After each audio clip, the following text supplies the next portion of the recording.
Hi, this is Jessicaannepressler, licensed clinical social worker, coming to you from the West Coast. Hi, Sylvia. Hi, Jessica.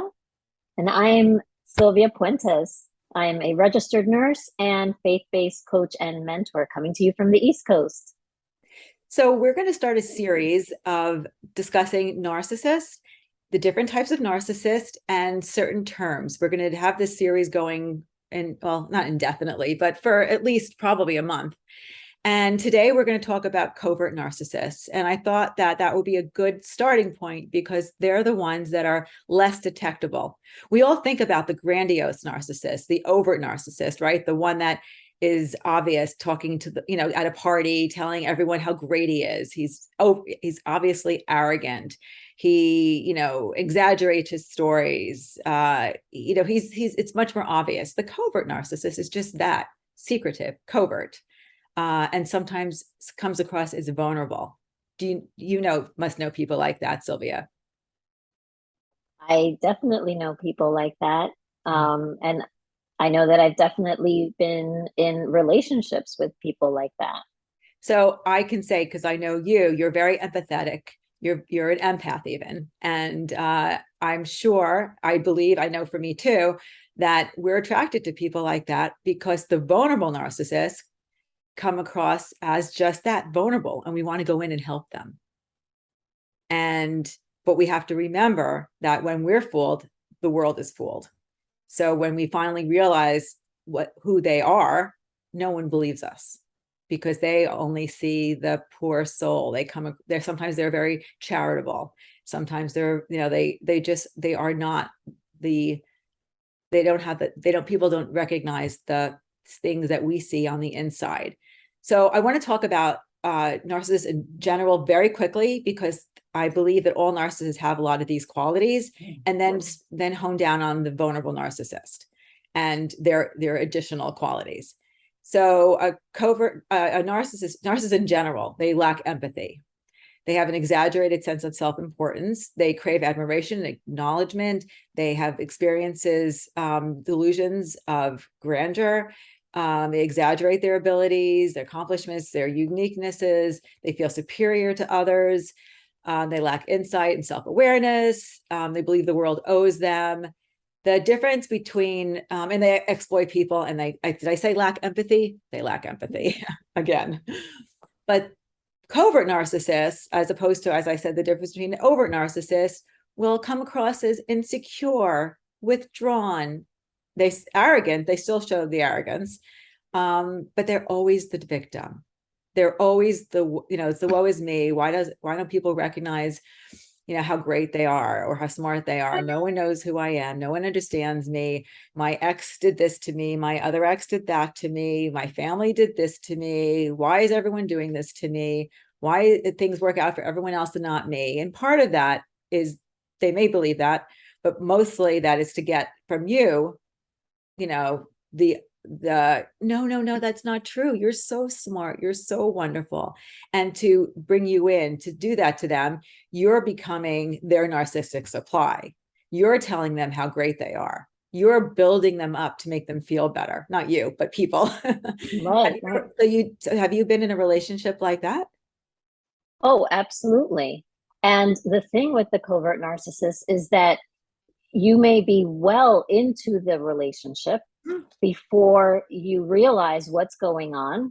And be, I know that for me, I can speak on for myself that I questioned whether I was really seeing or whether, what I was seeing or what was being experienced was really happening, or was I just kind of too sensitive or There's a word expecting for too that, much? cognitive dissonance. But yes, it doesn't Yeah, make sense, right? What you're seeing isn't right. right. And so you start to question, or I'll bring it back to myself. I would question myself: is this really happening, or am I just too sensitive? Do I have an exaggerated thought in my head? So part of what they do, the covert narcissist, is they're less obvious in their cruelty.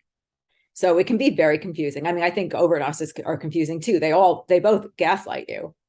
But a covert narcissist will do it a little bit more underhandedly. So their confusion, so you can make more confusing. They could be more subtle about their cruelty. And this is a silly example because it's, but it could be, I know you're very sad about this, but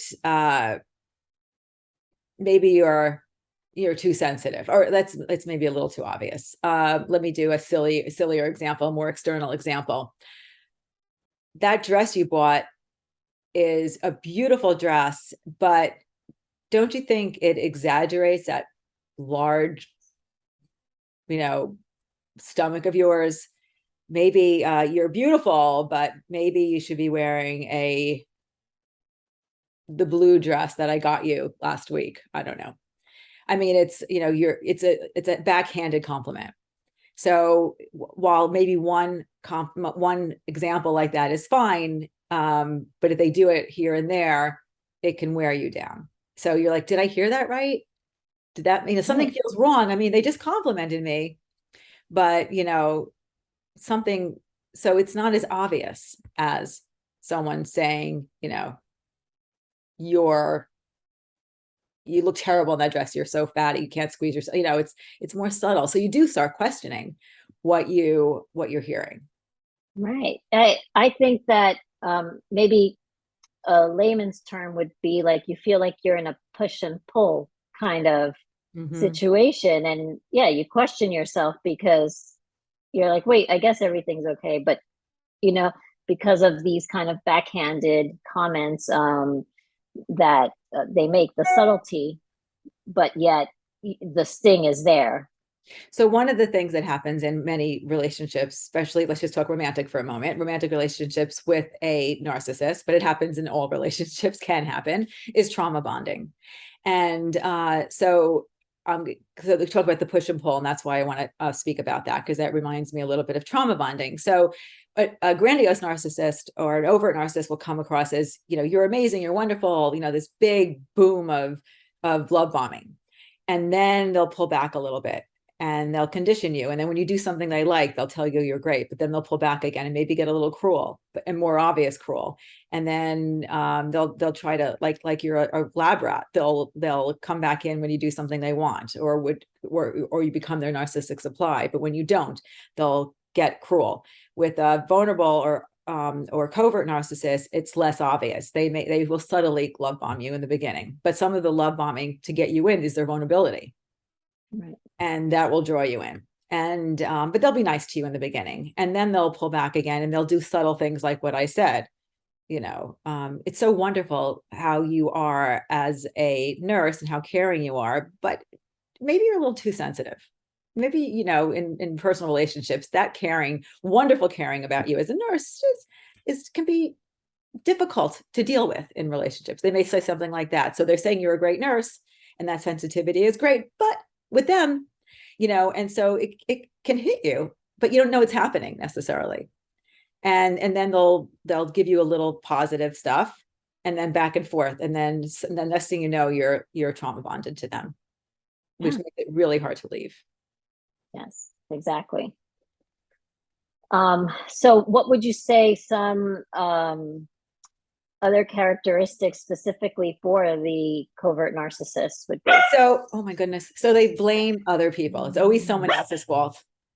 And I'm going to have to, 1 second. Actually, we're pausing. So other characteristics of a covert would be to blame other people. It's always someone else's fault. So if you are in a relationship with them and you're trying to explain to them what you're feeling and what's going on, they only see what you've done to them. They do not see that they've done anything wrong. So they're always blaming other people. They're always the victim. They only care about their own feelings. They can't recognize your feelings. That's the lack of empathy. They shame you. They guilt you. They don't care about your needs or wants. It's really all about them. So one thing I like to talk about in narcissism in general, and that is we are their mirror.